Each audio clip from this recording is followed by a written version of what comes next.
The following is an original Aliven podcast. Our third race weekend of the 2026 season is officially in the books, ladies and gentlemen, and dare I say, it actually was kind of a very interesting one with the trucks at St. Petersburg for the first time ever, and for, you know, the O'Reillys and the Cup Series races, those being pretty interesting as well. We're going to cover all of those and give our thoughts and whatever else you want to think of on this episode of Gamers Talk NASCAR. As always, I'm Elijah Leonard here with you. To my right, I'm mirrored on Discord, but to my right, it is Slifer. Wyatt is not here. He has some other things that he is currently tending to as of right now in his personal life. So, of course, he'll be back. I'm not sure if it'll be next week or the following week, but hopefully we'll see him again soon. Stapleton will be here later because he told us that he was going to record a race right around 8 o'clock and said he was going to get done right around 8:45, 9 tonight, as at the time that we're recording this on March 2nd. He just now started. My God. Lifer, what's going on, man? I know it's been about a week, but talk to us about exactly how you're feeling after this past weekend at St. Pete and COTA. I was yelling at my screen during the truck race. If Majeski did not overshoot the last turn, he would have won the race. He had it in the palm of his hands because I forgot who it was that was leading. Was doing the little shakes because he was about out of gas and he overshot the last turn. Yeah, Lane Riggs, I think for sure was wiggling his truck a lot within the last couple of laps, at least from what I've seen from the highlights. So, and also a big shout out to Dario Franchitti, first race. And I believe it was like 13 years. 2013, when he had his career-ending crash in the IndyCar series. And I got to give him a big, huge props to him. I mean, especially for, you know, what he's had to deal with, you know, especially post-wreck and having all, you know, just having to recover from that over the years. And he gets in the truck. Top 10, I think, all day. He gets in the truck for Tricon, and I'm actually kind of surprised. It's almost like he hadn't missed a beat. He still got it. He was in the top 10 pretty much all day up until he had an issue late in the going. What was it, like a tire rub? Yeah, I think it was something. Yeah, because I think they were having problems with tires throughout the race. But it was their first trip to a street course. So I think they might have learned something from St. Pete to take into when they go to Coronado. Yeah. Later in the season. A couple other guys that I do want to give a huge props to for this truck race. Colin Brown, who was driving the 25 All-Star truck. To be honest, I really was thinking, he's probably going to ride maybe around maybe mid-pack or something like that. This man basically drove this truck straight into a top 10. Another guy who hasn't really missed a beat too much since the last time we saw him in the Truck Series back in like the late 2000s, early 2010s. To be honest, I mean, if Ram and Colleague would have wanted to, and if Colin was down for it, maybe we could see him a couple more times this year. But we'll see. I mean, no, I don't know. But Colin Brown definitely was another guy that shocked me for sure. And another name that I didn't even realize was in this race, James Hinchcliffe, another IndyCar guy who was also, I mean, in NASCAR terms, because we have Jordan Taylor from IMSA. Mm-hmm. I can't remember what. No, his NASCAR name was Rodney Sandstorm. I kid you not. His NASCAR name is Rodney Sandstorm. Were they watching the movie Cars when they were getting his name or something. Days of Thunder. No, I would go more Cars and Days of Thunder. Yeah. But for James Hinchcliffe, his NASCAR name, his name in NASCAR would be Jimmy Hinch. But James Hinchcliffe is another guy that surprised me here in this race, because I think he was another one that was kind of riding around mid-pack, started third, but for the most part hung around, kind of had a similar day to Dario Franchitti, but he also kind of was hanging around the top 10, top 15 area all day. Yeah, I mean, looking at the results, and I know we're going to talk about that later, but Dart ended right around 27th.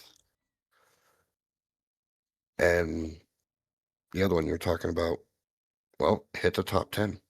No, yeah. COTA, I missed the O'Reilly race,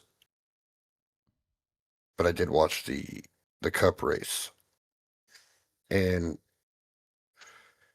I really hope that Trackhouse gave Connor Zilch some ibuprofen. Yeah, especially the Lots of headache, it. the turn one headaches that he's been having. Like, I don't know what it is.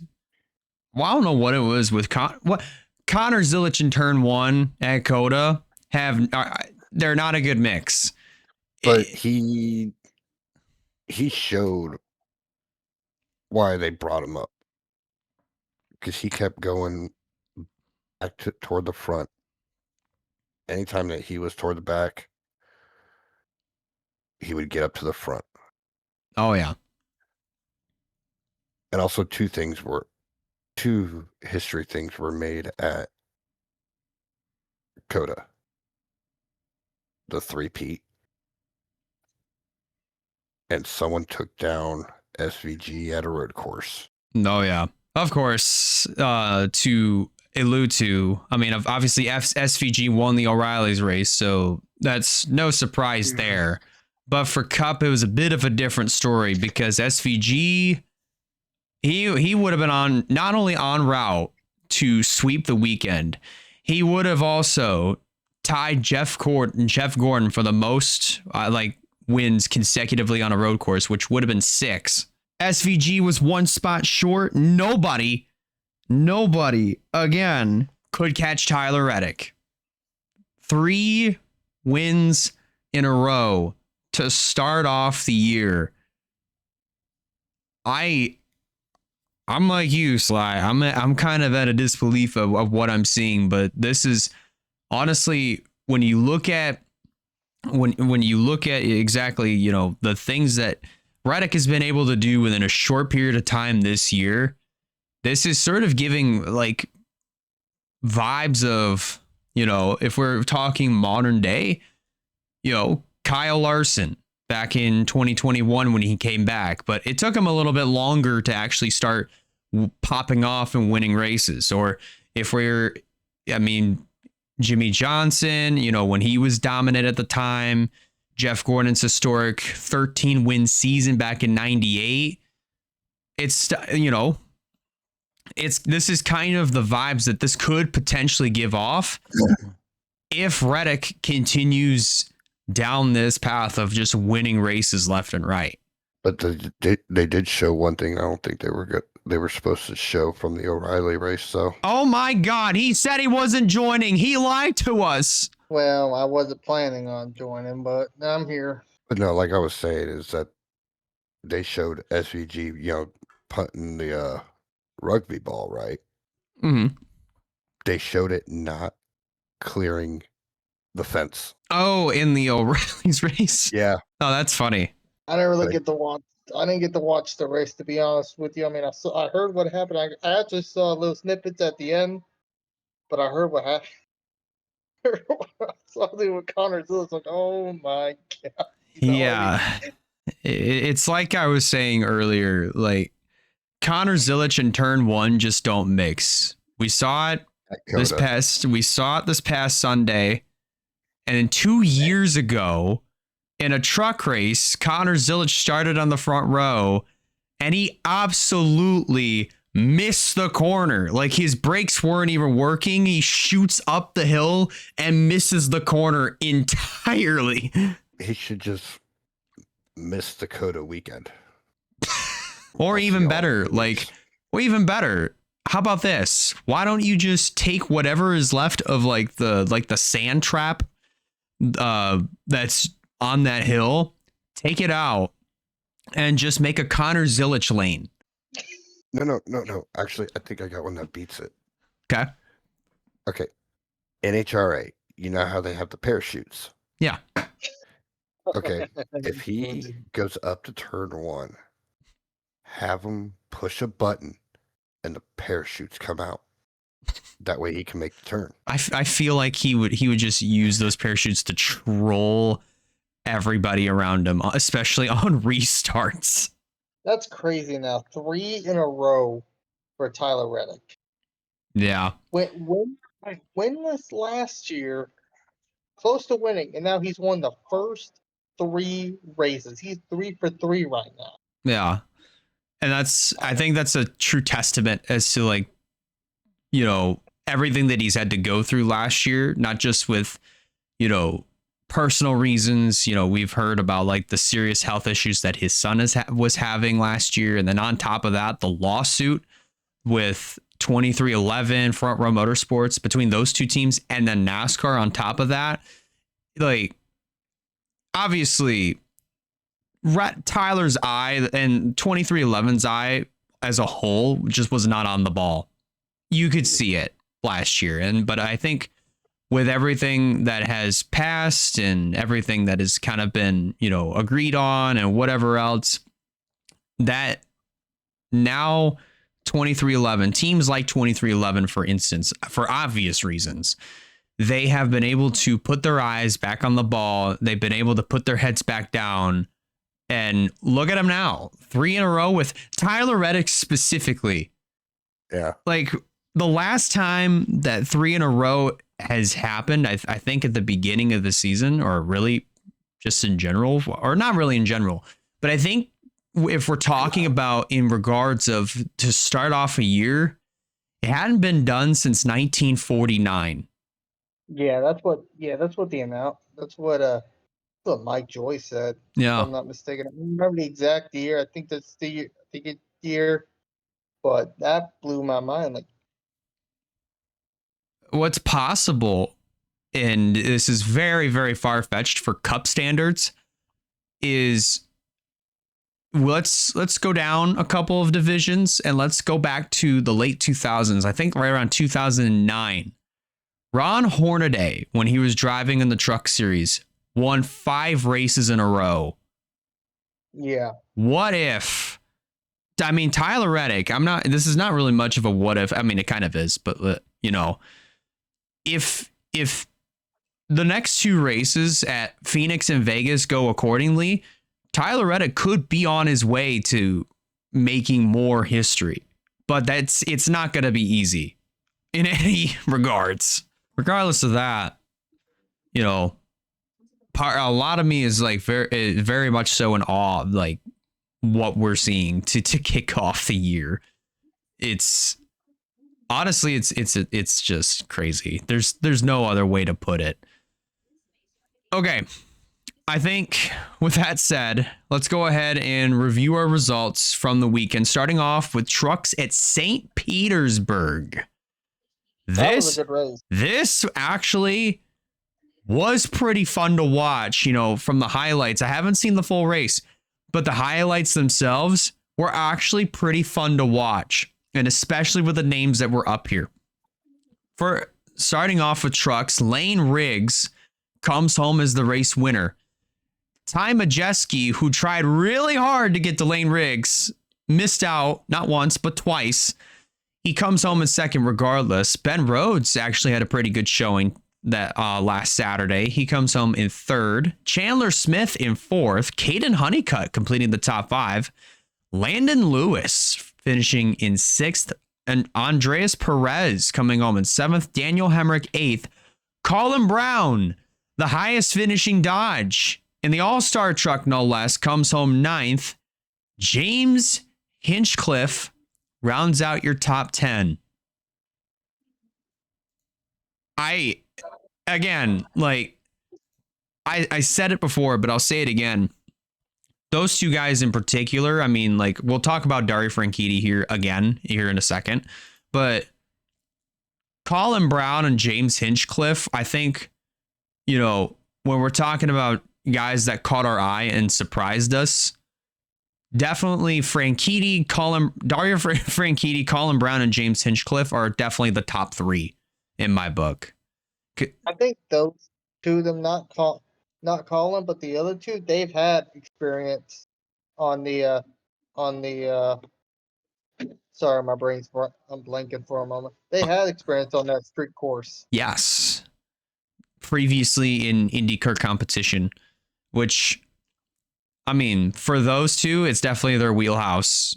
For Hinchcliffe and Franchitti, that is. It is 100% their wheelhouse. They are 100% familiar with the track. They know it like the back of their hand. But I'm really impressed with Franchitti, though, because it had been years at that point since he had been in a race car of any kind, and especially competitively, too. He gets in there and he's just riding top 10 all day up until the tail end of the race, which is really unfortunate. But and you mentioned, not trying to cut you off, you mentioned like first the two people who placed first, and I believe he finished fifth. How about those front row boys? The first race, and they've won like 2 out of 3 races to start the year off. yeah, I mean, it's a good start to the year. It's a good start to the year for them. I mean, like that's another team that's benefiting really, really well, especially after the lawsuit. Um, but no, I'm Colin Brown, another guy that I'm really surprised actually that did finish inside of the top 10, because genuinely I thought he was just going to ride mid-pack all race long, but he surprised me. And I hadn't seen his name in the truck series in years, not since the late 2000s or early 2010s. And all of a sudden, here he is, all-star truck for Colligan Ram, highest finishing Dodge in the field in 9th. I could see him being back again for another race. I would agree with that.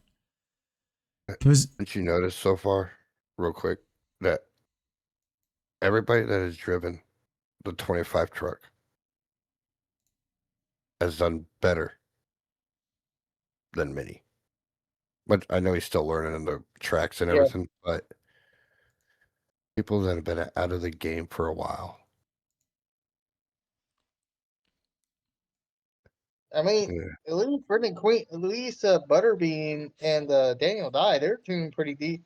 I'm not mentioning Justin Haley because he has the experience. He runs up there all the time. I'm not really mentioning him, but you think about like Daniel Dye and Butterbean, they're holding their own. Absolutely. It's just like you said, he got that race for that race for the truck. I forget what it's called. It's blank in my head, but you get what I mean. Race for the seat. Race for the seat, yeah. Yeah, I couldn't remember the name. But he won it. But like I said, he never had experience in that truck. So he's slowly getting, like, he's trying to progress. Like, he did finish the first 2 races, he finished top 20. Top 20. Yeah. He felt 19th. one. Both races were 19th. Yeah. He did finish this one, and even in like that series, he wasn't the best at road courses. But I think when we get to like, I know Darlington's next. I don't know about that, but the next 2 after that, remind me what they are. That's something. No, Martinsville's later on. Rockingham and Bristol. Those are the 2 that I really think that he will. So I think that's where we'll really see what Mini is capable of. I don't know about Darlington. He could surprise me. Which I do want to talk when we get to there. There is a good mention about Ram and Darlington, but that's for here in a little bit. But Yeah. just gotta. I was waiting for those 2 to see how many he does, and then it's like, okay, he may need more seat time or need a lot more work than we think. Yeah. All right.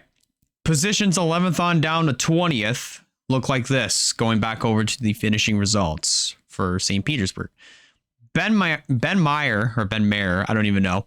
Justin Haley, Connor Mosack, Cole Butcher, Christian Eckes, Tyler Reif, Daniel Dye, Jake Garcia, Chris Wright, and Tanner Gray. That's your top 20.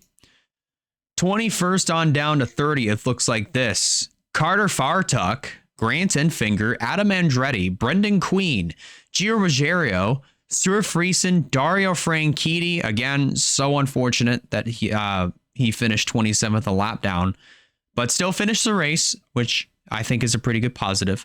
Minnie Tyrell, Jackson Lee, and Frankie Muniz, your top 30. Of course, Sly is very happy.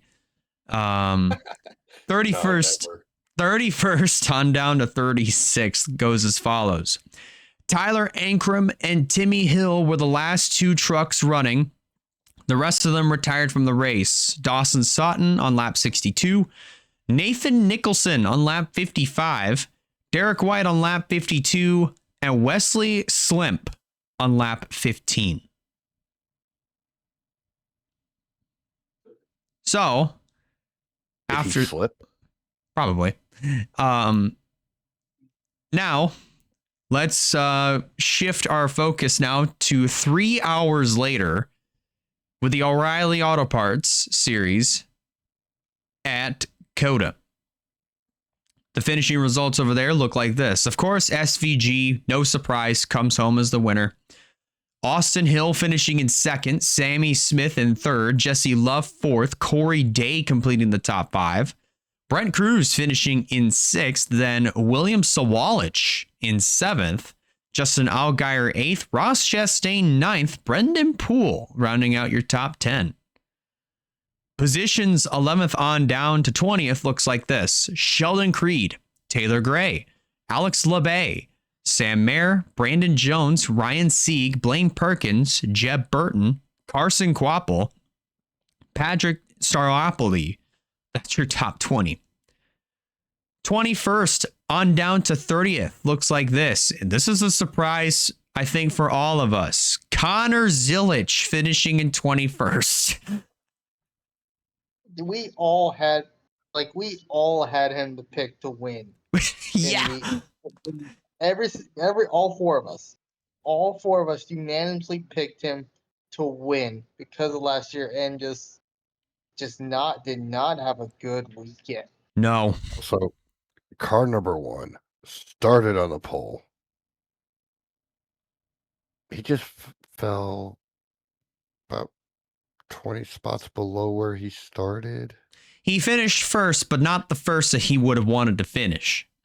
I find it funny that the number 1 got occupied by Connor Zilich, but Carson Quapple in the 91 actually outran his own car. That's actually hilarious to me. LeVar Scott finishing in 22nd. And then it's Anthony Alfredo, Kyle Sieg, Nick Sanchez, Dean Thompson, Preston Pardis, JJ Yaley, Harrison Burton, and Parker Retzloff. That's your top 30.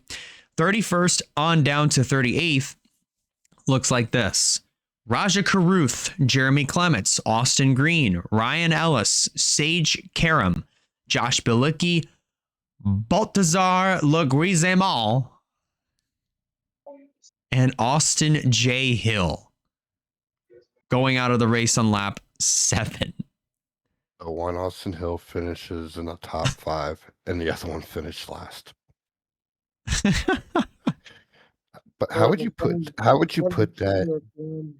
Finished the race. One won the race. The one finished last. But how would you put that in the story if, say, Austin Hill won a race with Austin J. Hill in the very back?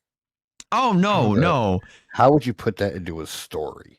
No. How would you put this in a story? Austin J. Hill gets into a scuffle with Austin Hill, and Austin Hill went to go confront Austin J. Hill, and both of the Austin Hills started fighting. He was fighting with himself. That'd be one. That'd be a story. That would be a story that I would read for hours on repeat. On repeat, by the way. Now let's move over to the Cup Series results. Again, I'm in shock to see these results here. Tyler Reddick started on the pole, finished on the pole. 3 races in a row, Tyler Reddick has gone to victory lane to start off the year. SVG, 1 spot short from making history in his own way, finishing in the 2nd position. Christopher Bell finishing in 3rd. Ty Gibbs coming home in 4th. Michael McDowell rounding out your top 5. Kyle Larson finishing in 6th. Chase Elliott in 7th. Ryan Blaney in 8th. AJ Allmendinger in 9th. And Denny Hamlin rounding out your top 10. Before you start going with the 11 through 20 real quick, I just want to say, like, Tyler Reddick not only went 3 in a row, he's the first driver to in Cup Series size to win that race twice. Yes. He's the only driver to be the to win at that track again. And what would have been Tyler Reddick's worst nightmare?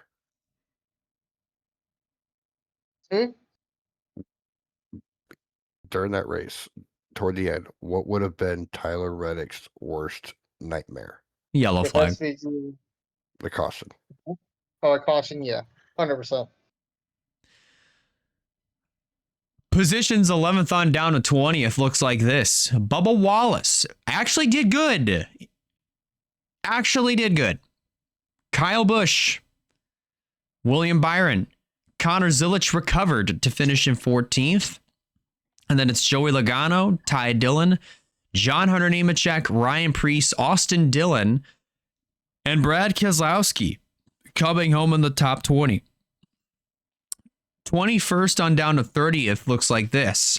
Todd Gilliland, Noah Gragson, Riley Herbst, Chris Buescher, Daniel Suarez, Josh Berry, Jesse Love, Ricky Stenhouse Jr., Cole Custer, and Cody Ware.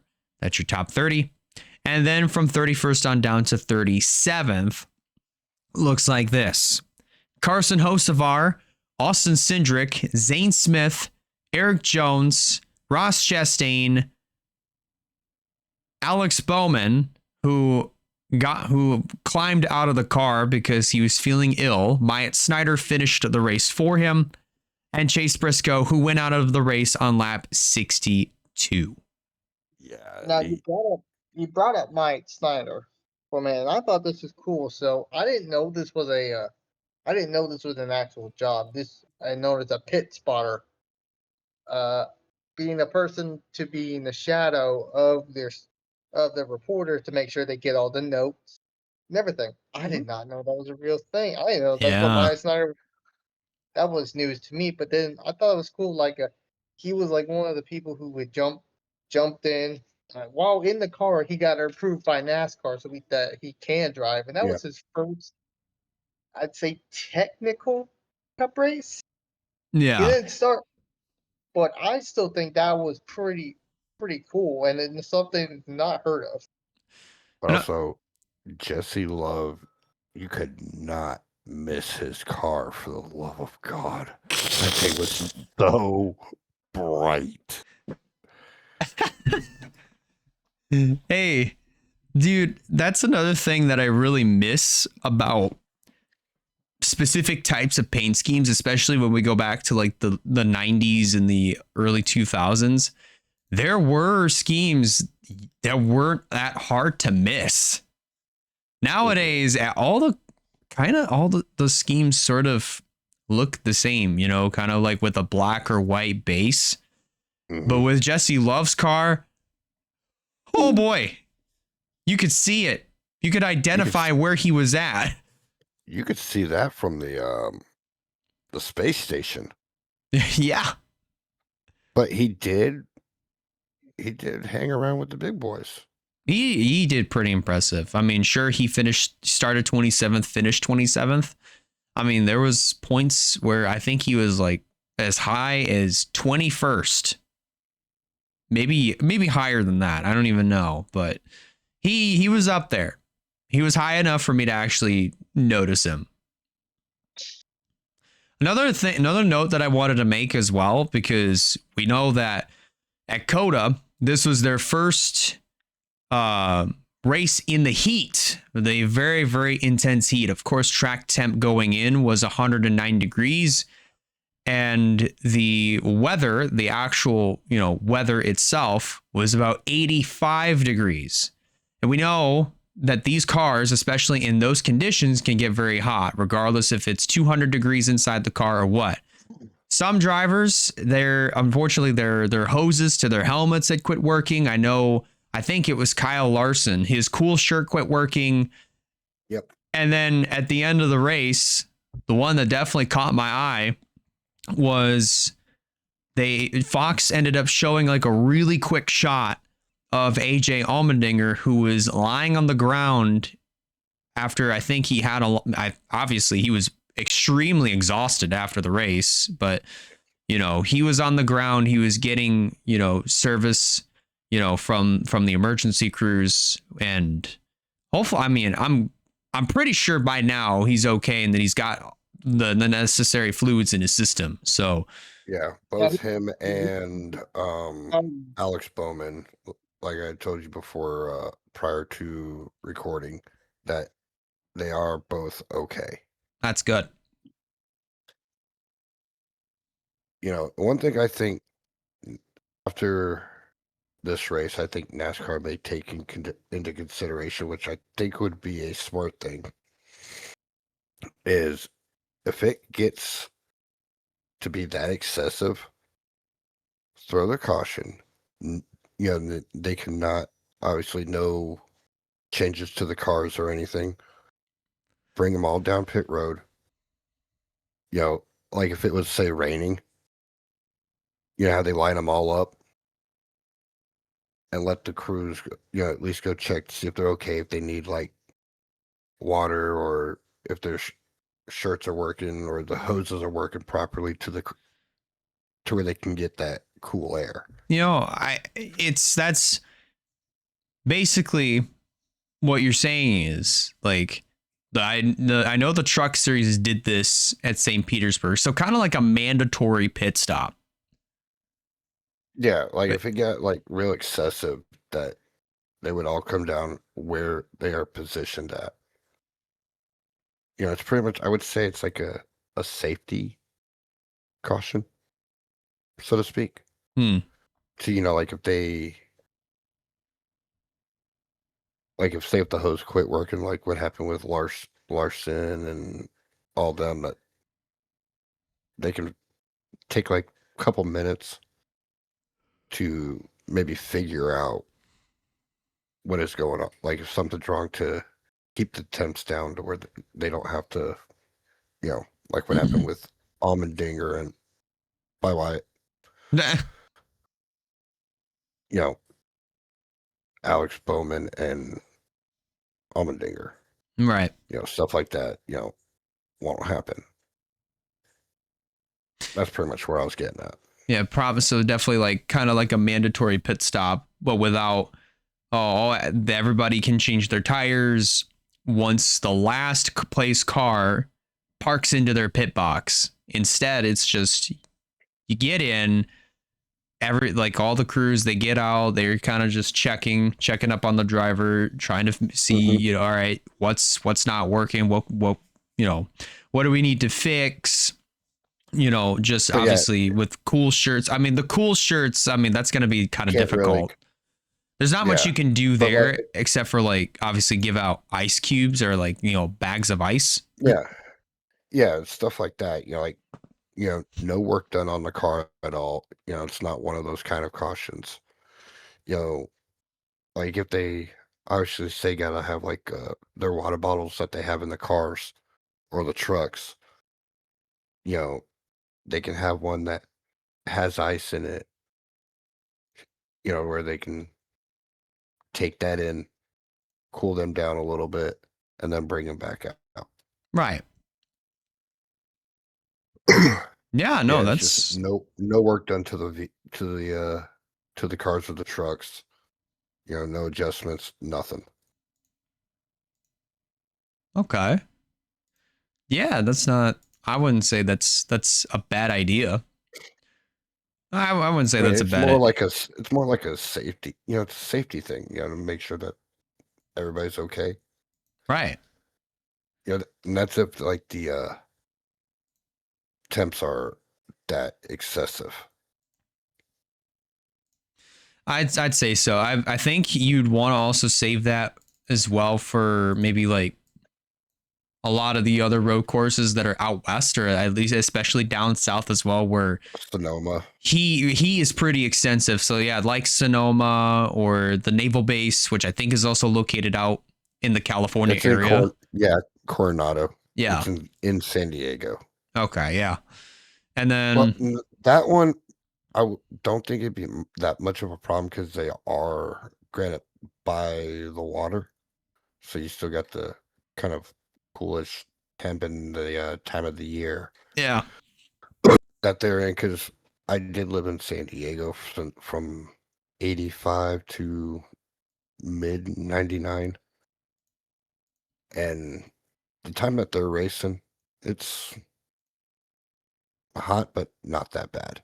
Yeah. All right. So with that, since Wyatt had to take a phone call, so chances are he might come back later. I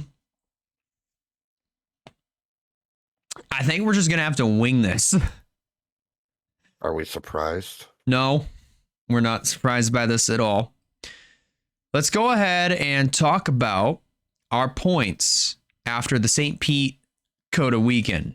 Starting off with trucks, obviously, with how things are. Wyatt obviously has his own little sheet that he will basically kind of do his points with. So he does this similarly to how he did it with the playoffs, but obviously there's no winning. You're in basically on consistency alone. So with the way that we are looking at this right now, obviously Chandler Smith would leave St. Pete with the points lead. Ben Rhodes would move up to second. He's 34 back from Ben Rhodes. Ty Majeski moves up a spot. He's third, 50 points back. Gio Ruggiero gets dropped to fourth, 54 back. Lane Riggs up, get this, 18 positions. He was 23rd in points. And after his win at St. Pete, moves up to 5th place in the point standings. 56 points back from Chandler Smith. 65 back now is Caden Honeycutt, moves up to 6th. Andreas Perez now up to 7th with 67 points behind Chandler Smith. Sir Friesen drops to 8th with 82. 82 back from Smith. Christian Eckes moves up to 9th, 83 back from Chandler Smith. And Justin Haley enters the chat in the top 10 in the point standings, 85 back from Chandler Smith. So, as far as I'm concerned, I'm not even going to take the time to math this out because it's definitely a lot of math. I don't even know how Wyatt does it. But we go below. Obviously, Brendan Queen would be below the cut line, followed by Tyler Ankrum, Daniel Dye, Jake Garcia, Cole Butcher, Chris Wright. So those drivers are down technically, I guess you could say, below the cutoff line. But the points are starting to show. I mean, as of right now, the Dodges, I think, are doing pretty well. Brendan Queen falls outside of the top 10. Daniel Dye drops one spot. So this is a pretty interesting start, like first 3 races to the truck season for sure. I don't even know how else you could really sum it up, but 18 positions. That's the biggest jump I think I've ever seen any driver have in the point standings in the modern era. After winning one race, you jump from 23rd to 5th place. It's like they were saying, during the press conference of them bringing the chase back, everything's gonna change. Oh yeah. So obviously, like they said, the leader or the winner of the race was not gonna be outshadowed, say by second place or something like that. Yeah. So obviously, these points are gonna add up. It's shaking things up pretty much. It absolutely is, without a question. Let's move on over to the O'Reilly series point standings. So Wyatt does top 12 here, obviously, because that's obviously how many drivers are going to be in the chase. And before you to that, is it sad that I am kind of understanding his cutoff line thing now? Yeah, kind of. I don't know. Because I mean, like like they've said also that the 12 O'Reilly's got 12, right? Yes. Okay, so it's like you got the 12 drivers. Obviously, the cutoff line, it's like the mathematical not being able to race for it. So that's where I'm kind of understanding from what they said to how Wyatt's saying he does his. It's kind of, it's crazy to admit it. I'm understanding it. Oh yeah. Absolutely. So coming in, or at least leaving COTA, heading to Phoenix, Austin Hill holds on to the points lead. Obviously, with this one win at being at Daytona, Jesse Love moves up 2 positions. He's 28 back from his own teammate. Justin Allgaier moves up to 3rd in points. He's 39 back. Sheldon Creed drops 1 spot in 4th. He's 48 points behind. Carson Quapple, whom is going to be, I think, back in the 1 this weekend. But he moves up to 5th place in the points. He's 59 points behind. Raja Karuth drops 4 positions, so he is now down to 6th place in the points, 64 back. Sammy Smith and Corey Day are currently tied with 68 points behind Austin Hill. Parker Retzlaff, this is going to continue to change, but this is actually kind of impressive that he's up here. Parker Retzlaff drops 4 positions, but is in 9th place in points. He's 73 points back from the points leader of Austin Hill. And Brandon Jones moves, Sam Mayer. Sam Mayer completes the top 10. He moves up 9 spots, 76 points behind. Then Brandon Jones moves up 5 spots, 81 points back. And Brendan Poole holds on to the final transfer position. He is 84 points behind Austin Hill. Then we get below the cutoff. Taylor Gray drops 2 spots in 13th. Then William Sawalich jumps up 7 positions up to 14th. Then Patrick Staropoli drops 2 spots. He's 15th. And then Ryan Sieg, 97 back. At least if we're talking below the cutoff line, then I guess you could say Taylor Gray is down 1. Sawalich down 3. Staropoli down 10. Sieg and Blaine Perkins. Ryan Sieg, that is, down 13. Down 15 is Jeb Burton. Huh? Jeb Burton the 4th. I was waiting for this one. Huh? Because I guess there might have been 3 other Jeb Burtons. Trust me, I'm looking at NASCAR.com on this too. What? When did this get added? When were there other? When was there 3 other Jeb Burtons?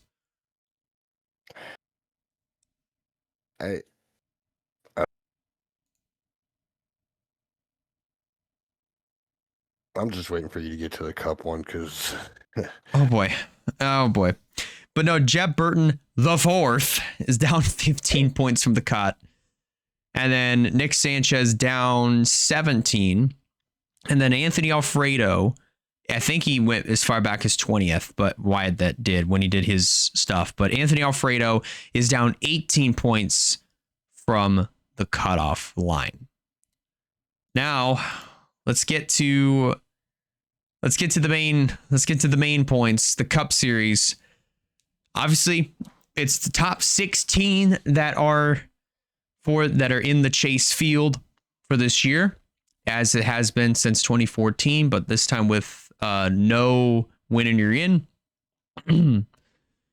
Tyler Reddick comes in, or at least leaves COTA, goes into Phoenix with the points lead. A 70-point gap between himself and his teammate of Bubba Wallace. Chase Elliott up to third. Chase Elliott third with 72 points behind Tyler Reddick. 86 back is new fourth place Ryan Blaney. He jumps up 4 spots. SVG goes from 16th to 5th. He is 96 points back from Reddick. Joey Logano up 6. He's also 96 back. Daniel Suarez in car number 7, currently position number 7 in the point standings. He's 99 back from Tyler Reddick. AJ Allmendinger up 10 spots in the 8th position. He's 100 back. Michael McDowell up 11 positions as well. He is 103 back in the 9th position. And then Carson Hocevar completes the top 10. He loses 6 positions. He's 104 back from Reddick. 105 back is Chris Buescher. He drops 1 spot. Brad Keselowski in 12th. He drops 3 positions. 108 back from Tyler Reddick. William Byron 13th, 110 points behind. And then Zane Smith loses 9 spots in points. He is 111 points behind Tyler Reddick. Kyle Larson jumps up 6 positions. He's 113 points behind. And Ryan Preece holds on to the final transfer position as of right now. He loses 2 spots in points. He is 118 points behind Tyler Reddick.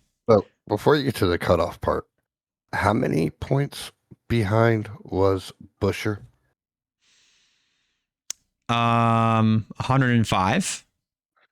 Think about this one. 11th place to first. 105 points. To start the year, by the way. To me, it's like you had said, welcome to the NASCAR Tyler Reddick series. He is turning into just the start.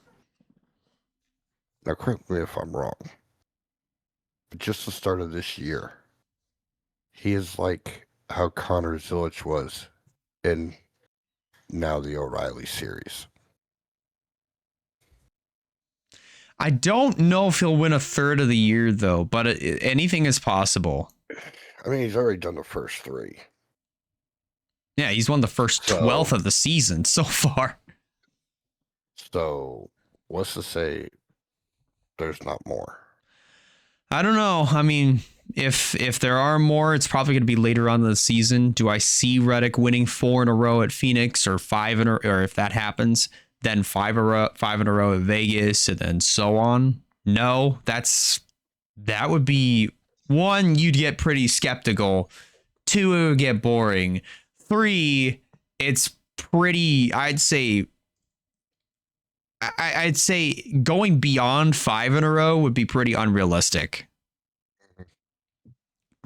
I mean, Ron Hornaday, I mentioned it again. Ron Hornaday did that back in 2009 in the Truck Series, winning 5 races in a row. I don't see Tyler Reddick surpassing that. I just don't see that happening. Now let's go below the cutoff line. In relation between 16th and 17th in points, Ty Gibbs, Noah Gragson, and Ty Dillon are all 3 points below the cutoff line from Ryan Preece. Ross Chastain, sorry, I had a little brain fart, but Ross Chastain drops 9 positions in points. He is now 4 points below the cutoff. Then it's John Hunter Nemechek, who is 5 points below the cutoff. 7 points down from the cut line is Kyle Busch. This is actually wild to me that early in the season, we're seeing names like Kyle Busch, Denny Hamlin, Christopher Bell, Chase Briscoe, that are in the top 25 in the point standings, like top 25 as of right now. Again, Kyle Busch, 7 points below the cutoff. Denny Hamlin, 8. Christopher Bell, 9. He jumps up 7 positions after COTA. So he goes from 31st to 24th in the points, which is, I mean, it's a good jump. But to see guys like Kyle Busch, Denny Hamlin, Christopher Bell, Chase Briscoe, Cindric, Alex Bowman down here inside of the top 25 on down to the top 35 in the Cole Custer bubble is just insane. But it's just showing that it's the consistency part now. It is. So. It's just insane to me of how the biggest jumper was Ty Gibbs. Yeah, dude. 16 positions. He was 33rd going into COTA. But here's the funny thing. Okay. Yeah. I'm looking at 2 different things on NASCAR.com. The same sheet, same result things and all that. One of them is showing that SVG jumped up 23, to 5th place. Mm-hmm. And then another one jumping up 11 to 5th place. But one of them says after Atlanta. And then another one is saying after COTA. It's like, how can you screw this up? I don't know. That's actually kind of funny to me. Now, now this is another thing, because Wyatt did this last week. He kind of implemented this section of points into the show. So we're going to keep that tradition going with our prediction standings. You'll see them down on the bottom left-hand side of your screen, but this is actually kind of crazy because I actually got a first glance of it myself. And when I saw the points, I was like, whew, this is interesting. Leaving COTA / St. Pete, myself, Wyatt, and Nathan have a 3-way tie for first place with 12 points. And then there's poor old Sly with 9 points. I know the camera's off right now. But can you guess how many fingers I am showing right now? Yeah, it's the best one. It's the best one. Yeah, exactly. So after that, after this weekend, of course, I wound up as the big winner with gaining 4 points, the most out of the weekend. Wyatt and Nathan both got 3. So I only got 2 points. I had more, but, again, back to the truck race. Majeski had to overshoot the last turn. Not once, but twice. That was so funny to me. Oh my goodness. With that said, that will conclude Wyatt's whole damn points, but Wyatt is not here. Oh my goodness.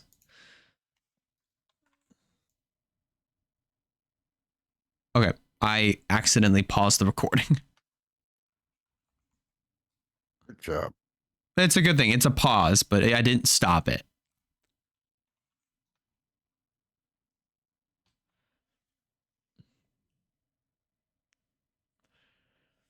Oh my goodness. So, as far as breaking stories go, I don't know if there really was any. No. Not that I'm aware of, except for that we've already talked about it, the three-peat. Yeah, obviously the three-peat. I'm even looking around. Hey, all right, Wide's back. Well, you missed the whole damn points. I know. I was getting ready for my segment too. Oh man, dude. It's okay. I got you. I got you covered. Did you update the points and all No, that for me? I couldn't. What do you mean you couldn't? I couldn't because I was busy with a lot of other stuff. Oh. I was about to say the way you made that sound like I sent you the damn thing to share. All right. So you, Wyatt, and Stapleton have how many? 12. It's a 3-way tie. So you Yeah. guys got the Ryan Blaney, and I got the Chase Elliott. Yes, that's why I was saying yeah, it's crazy that we're now way tie. Yeah. I think if I'm not mistaken, if I remember it correctly, uh, you and Stapleton got the most points with 4. No, it was just me. You It was just and you and Stapleton me? got 3. Okay. Okay. And then Sly got 2. Wow, you're kind of slacking already in the beginning. Hey. It's early in the season.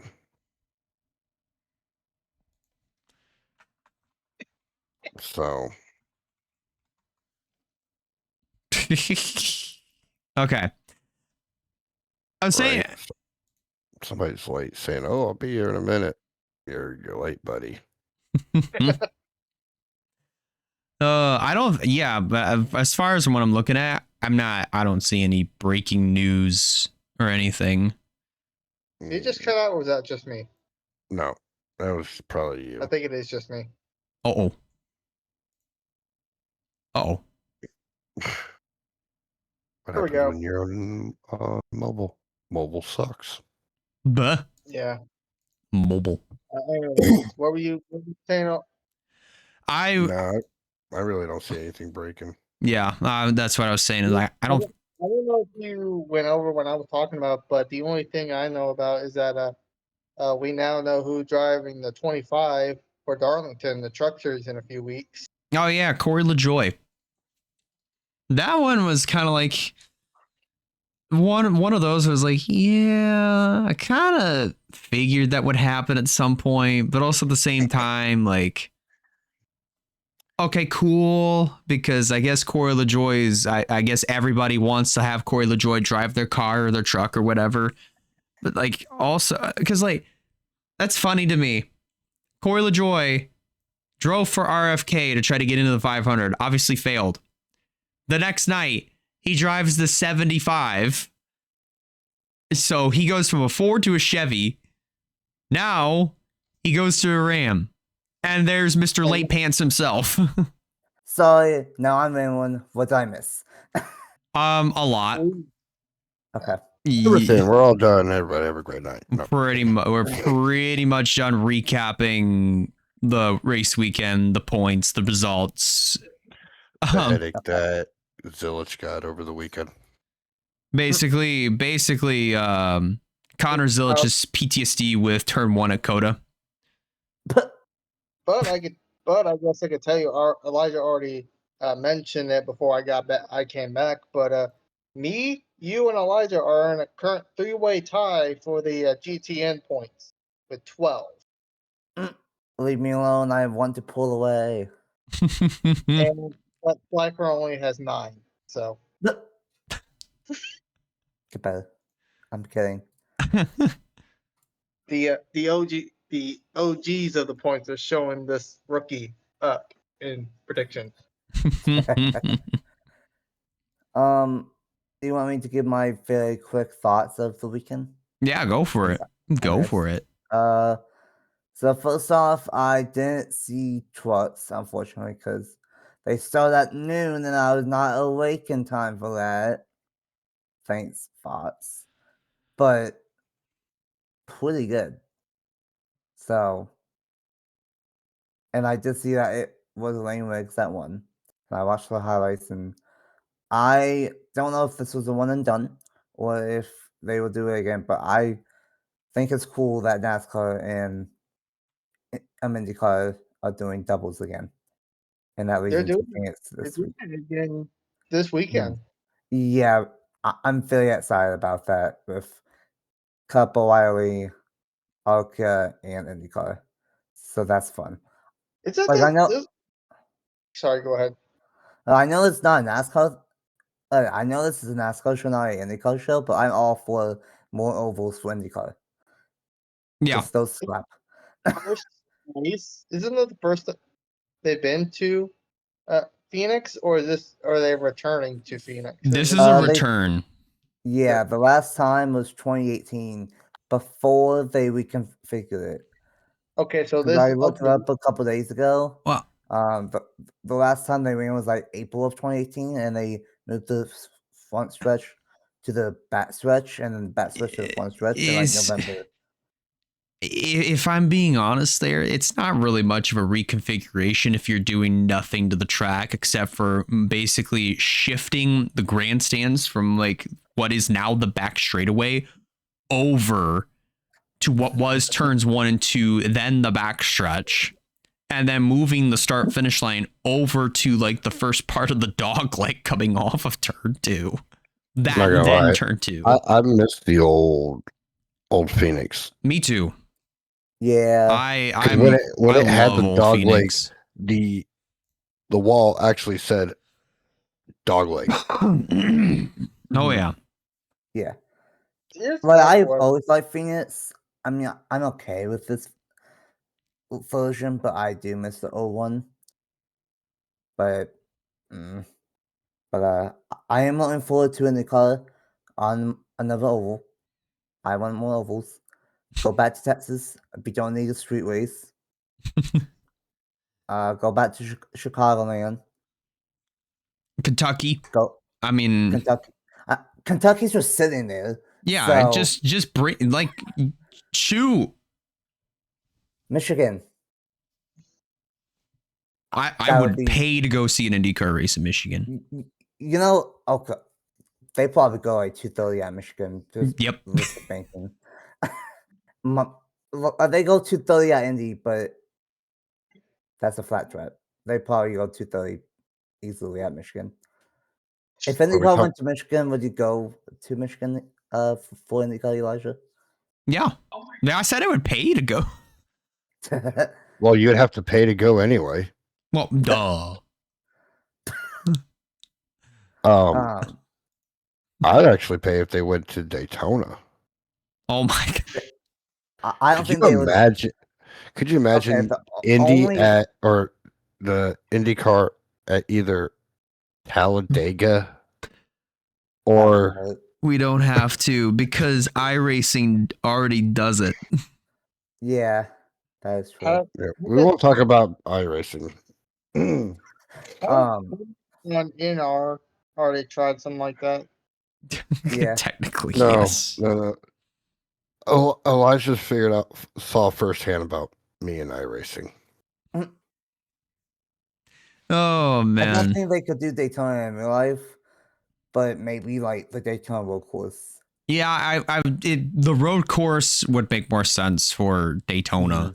Talladega, I think it's only like if they want to do a road course, obviously they'd have to figure shit for that out. But does Talladega even have a infield road course? No.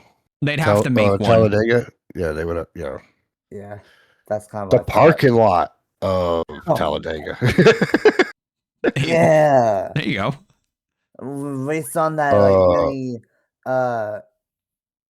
infield airport or whatever. Yeah, the little airport stretch, Yeah, there you the go. real little runway.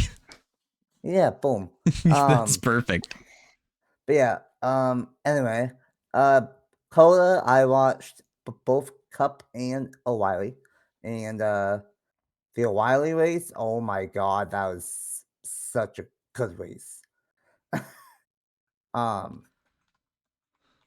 Of course, Silge and SVG were gone, as expected. But like the midfield battle at one point was insane. Yeah.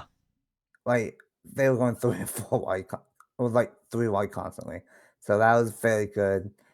SVG failed at kicking the rugby ball. I wanted him to kick. I really wanted him to kick it again, but he didn't. So that's unfortunate. And then the cup race was honestly, I really enjoyed the cup race. I did see that some people on social media were criticizing about it. I don't mind it. I like that there was like moves throughout the field. I like of how there was tire strategy and stuff and all that. And I'm just amazed as probably everyone that Tyler somehow has gone 3 in a row to start the year for the first time ever.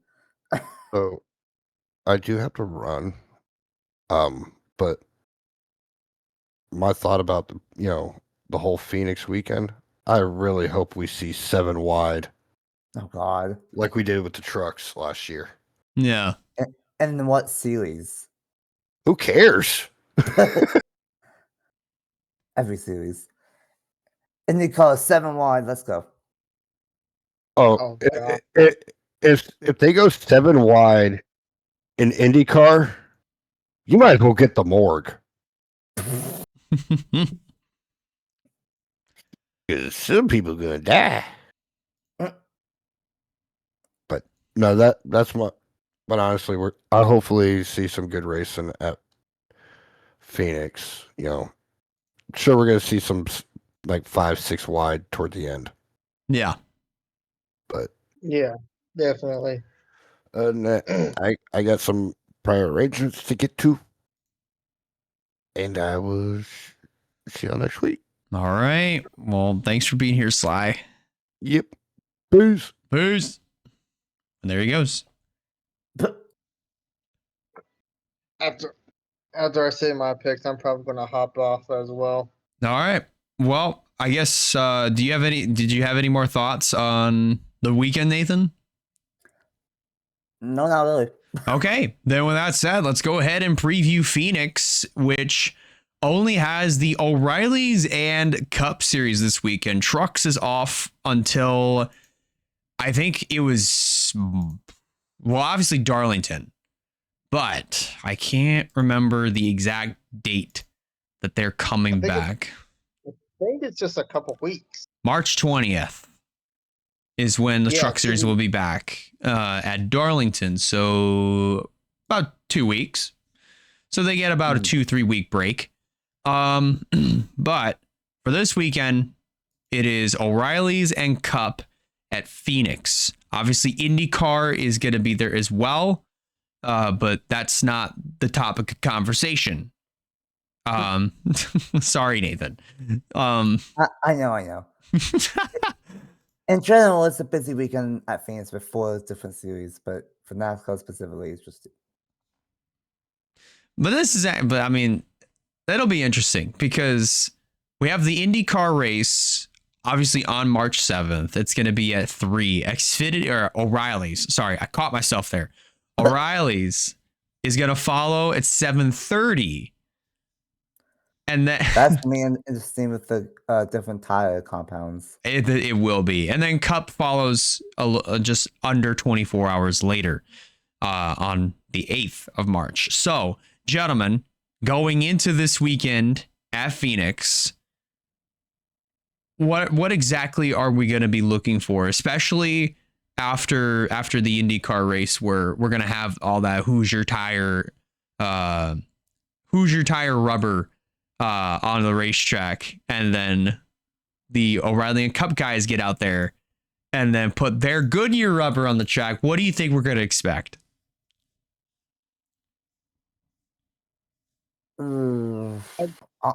Honestly, I feel like I hope this is not the case, but I feel like that I feel like maybe the Goodyear rubber might not be kind to the Firestone rubber, and maybe Oh, it vice was versa. Like Firestone. You're right. I forgot. I said Hoosier, didn't I? I think you did. That's the reason. I mean, it used to be IndyCar at one point and True. NASCAR. But True. continue on. The title was anyway. But yeah, like it's gonna be interesting. With them going back and forth with. Oh wait, no. I just realized we totally forgot about Arca. Arca is running General Tire. Oh my! Oh There's gonna be my. General Tire, Firestone, and Goodyear rubber on the track. Everything. It's going to be everything. Oh my How god. is that gonna work? That's gonna be very interesting of what the track ends up being. That might make it fairly unpredictable what's gonna happen this week at Phoenix. Oh Just yeah. with all the different tile up on track. Absolutely. Oh boy. And Wyatt said, I don't know. Sorry, I'm doing other things. Oh. My phone will let me do these things. You may have to take over. My phone would let me do these things. But I think with that said, Wyatt's obviously again Wyatt kind of gestured it, obviously facially. He kind of had that look. Is like, I don't know what we're gonna expect this weekend. But it's gonna be that's gonna be wild. Phoenix is a very, very busy place. It will be a very busy place this weekend. But so are our predictions. We're gonna get into those. And for those that are brand new to the show and are exactly not sure how we make our picks, here's how we do it. We give you a driver who we think is going to win. Pretty self-explanatory. The driver to stay away from is the guy that hasn't been doing well the last couple of weeks, or we're just coming up to a track that they don't perform all that well at, whether statistically or in general. And the dark horse is the exact opposite. That's actually kind of wild because obviously we have the ARCA series, IndyCar, the O'Reilly series, and the Cup series all in one place. But for our main focus, it is O'Reilly's and Cup. So here we go with our predictions. We're going to start off with Sly's because he already put his picks in before he left. Starting off with the O'Reilly series, for his dark horse, he chose Austin Hill. For his driver to stay away from, he chose, who's in the 45? LeVar Scott as his driver to stay away from. And for his driver to win, he chose Sammy Smith. That's actually an interesting one. I'd say that's pretty interesting. For the Cup Series, he chose Tyler Reddick as the dark horse. His driver to stay away from,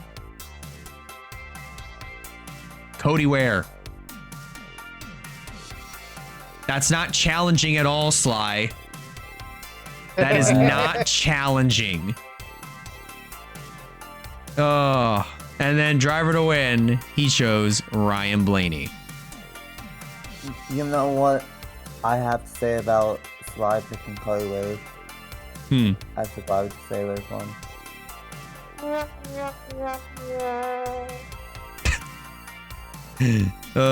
Taking the That's easy way really- out. Yeah, literally taking the easy way out. Oh boy. Well, all right. Poppleton, you're up. Oh boy. Well. Phoenix.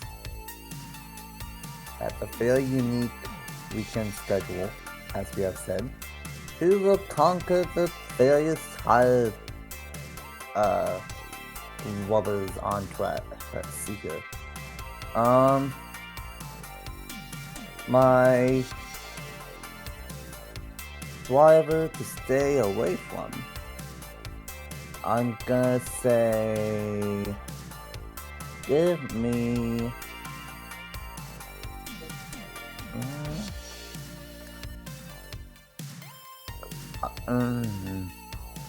Give me.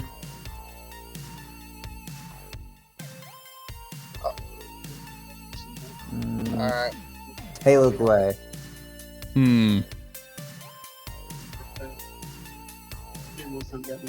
Okay. I think Wyatt has to go. No, I'm still here. Oh. Yeah. Yeah, my driver to stay away from Taylor Gray. My dark horse, give me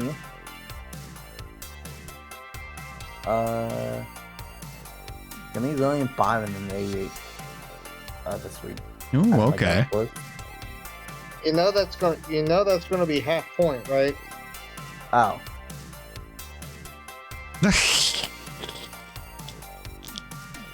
no one told me about this.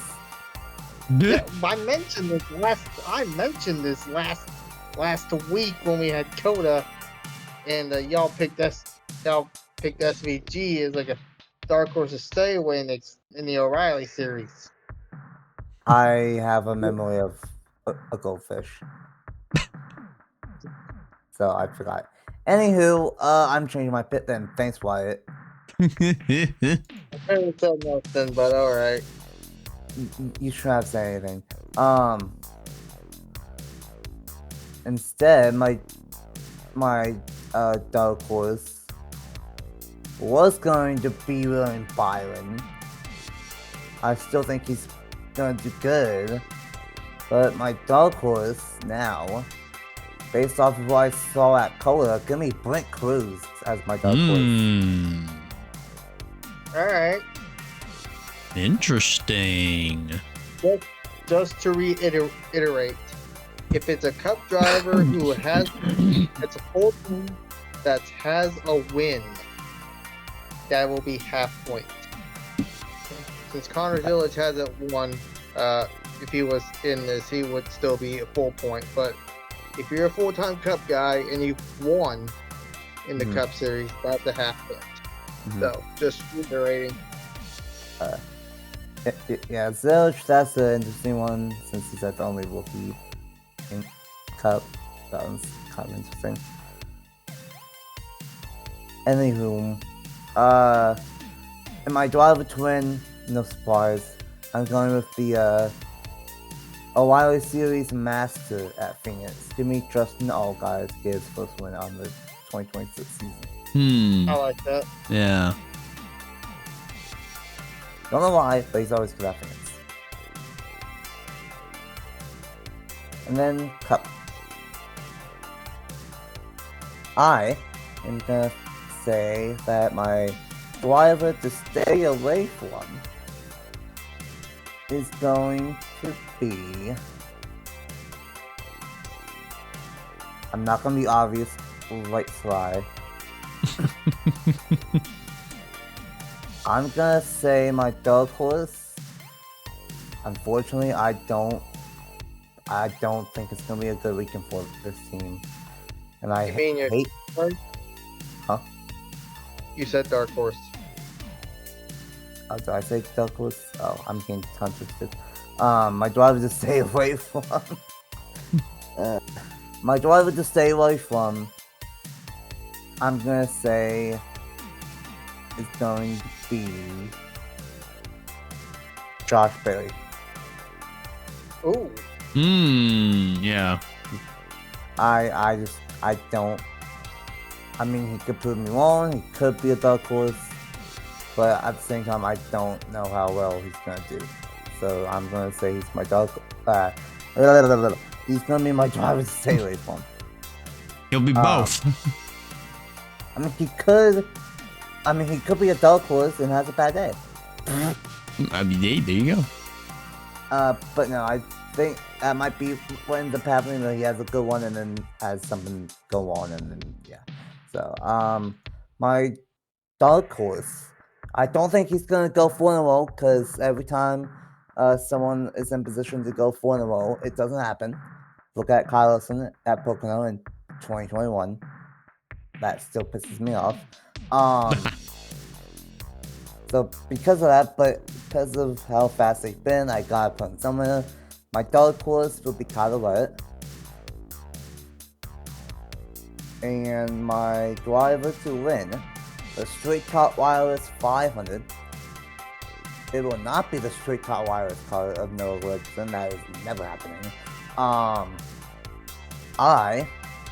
think it's gonna be possibly the first of many wins for him this season. I'm gonna agree with Sly, I believe, to say it. I'm gonna say that really. I'm gonna say that Ryan Blaney will win at Phoenix. I like that. Penske's always good at Phoenix, and I honestly could see this being a full-on breakout year for Blaney. So, give me Ryan Blaney. I like it. All right, Wyatt. Up next. All right, so I already put my predictions, but you may have to help me remind me on a couple. For the O'Reilly series, I went a little bold on mine. I went with like thinking he got an extra spot last year, got those extra dollars when he made it for his team. I got Brendan Poole as my dark horse. Yeah. That's an interesting one. Yeah. From what I heard from, I think when listening to Eric East at one point, when he was on the show, he had like an extra bonus if he got at least to the top 20. But he finished and he got that extra bonus. So I'm like, well, he's pretty good. If he got the momentum, I can see him doing good. And he got top 10 last week. Or, yeah, big COTA. So I do not remember who I know who my winner was. I remember who I picked to win, but who wasn't it? It was Jeb Burton. It was Jeb Burton. Yes. Okay. Yeah, I don't think he's done all that well at Phoenix. I have to go Jeb Burton on that one. But I full on agree with Stapleton. My driver to win is Justin Allgaier. Like Stapleton said, he's basically the Phoenix King in the O'Reilly series. So I gotta agree with O'Reilly series. We've gone the entire episode without that sound being played until now. That's crazy. Every episode. It has to be every episode from here on out. All right, for the Cup Series, my dark horse, I agree with Stapleton again. I don't think he's going 4 in a row, but he will have that momentum. Give me Tyler Reddick. My driver to stay away from. I was having trouble picking who, and I'm trying to remember who I did pick. It wasn't Josh Berry. That's a good one though. You may have to help me out. I know who my winner was. I just can't remember who I picked to stay away. Ross Chastain. Yes, that's right. Ross has done good there in the past, but lately he hasn't had the momentum. Like, he qualified good at COTA, but he didn't really finish all that well. And the last few Phoenix races, he did not do that hot. Mm-hmm. I remember. So, I gotta go Ross Chastain. My winner is the person who, sorry Stapleton, should have won Phoenix last fall. Precaution didn't come out, screw everything up. He should have been champion. He should have had this momentum. Give me Denny Hamlin. I feel like this is going to be the redemption from that team from that mix back in November, and this will be an emotional victory for him. I got Denny Hamlin. I would agree with that one. I could see it. Well, all right. It's my turn to make these predictions. So, starting off with the... Hold up. Autopilots series. At Phoenix, my driver to win, I'll say Justin Allgaier, because I do genuinely agree with that, because Allgaier and Phoenix, obviously, it's a really good mix. He has won there several times in the past, especially even recently. So I could definitely see Allgaier as my driver to win. My driver to stay away from. Oh, I haven't seen Joey Gase's name here in a while. But that's not my driver to stay away from.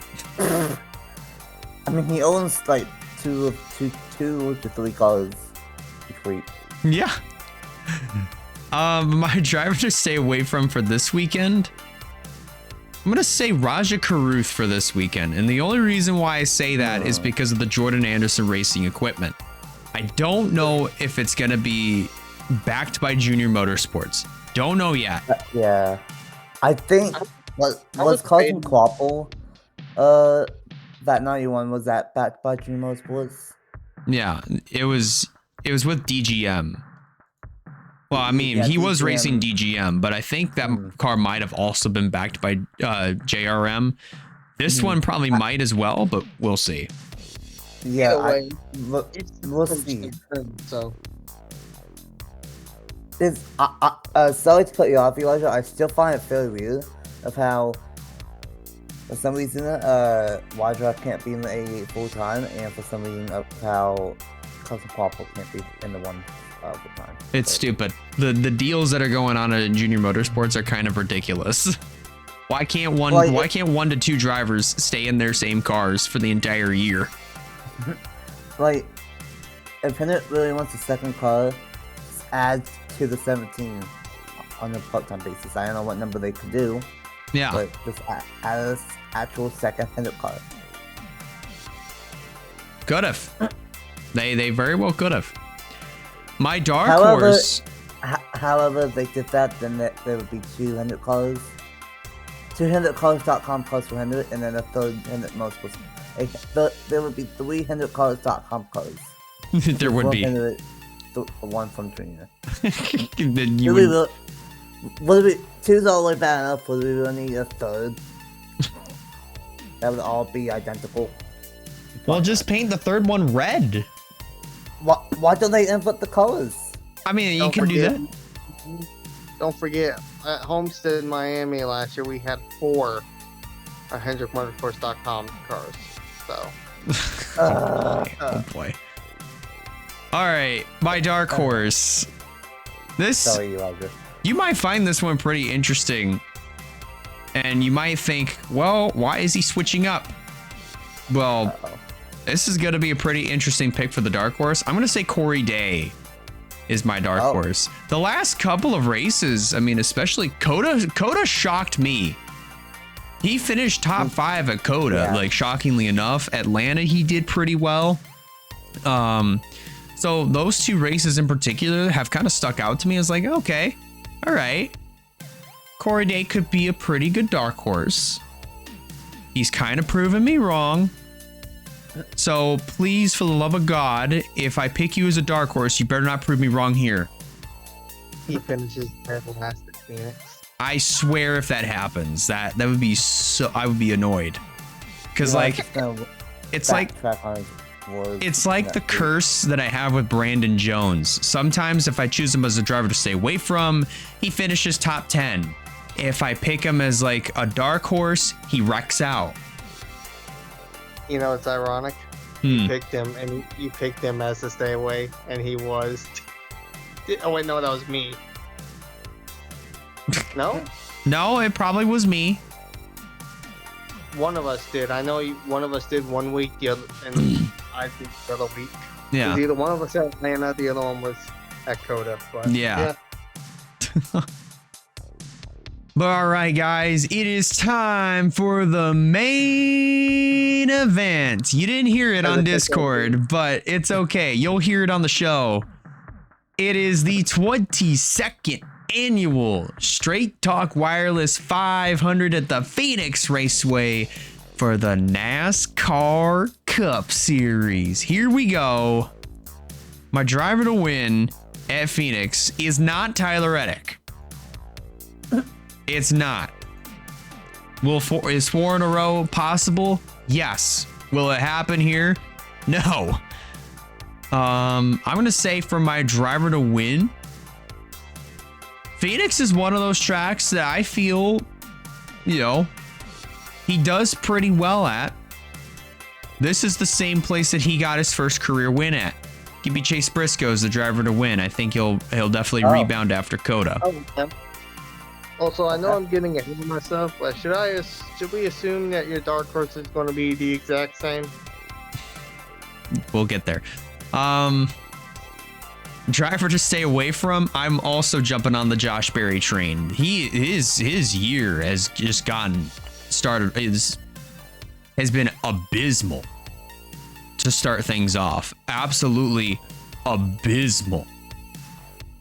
And I hate saying that because, like, the wreck that happened in Atlanta, I don't even think was his own fault. He just got caught up in it. And then COTA just did not have a good performance whatsoever. Phoenix, I'm hoping he can turn it around, but with the way things have gone this year for him, it's right now things are not looking too bright. My dark horse, I will jump on the train of having Tyler Reddick as a dark horse.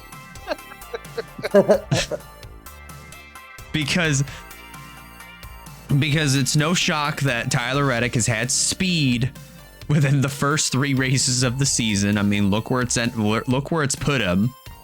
But I don't think he'll win 4 in a row. But I still think he'll still perform, top notch. So I will say Tyler Reddick is going to be my dark horse. But all right, ladies and gents, we've done everything that we needed to do. We've reviewed the COTA St. Pete week. We've gone over the finishing results, the points, I think it was, I don't even know what other breaking story. I can't even remember what it was. I don't think there really was any. But then we previewed Phoenix, made our predictions. So one last question, guys. Any final thoughts before we get the Phoenix weekend underway? Let's get it going. First short track of the season. Or semi-short track. Well, it's going to be a pretty hot and slick but fun weekend at the Phoenix Raceway, of course, with ARCA, IndyCar, the O'Reilly Series, and the Cup Series all sitting in one place and with 3 different tire compounds. It's going to make for a pretty interesting weekend. But guys, hopefully you enjoy the action that you see from Phoenix.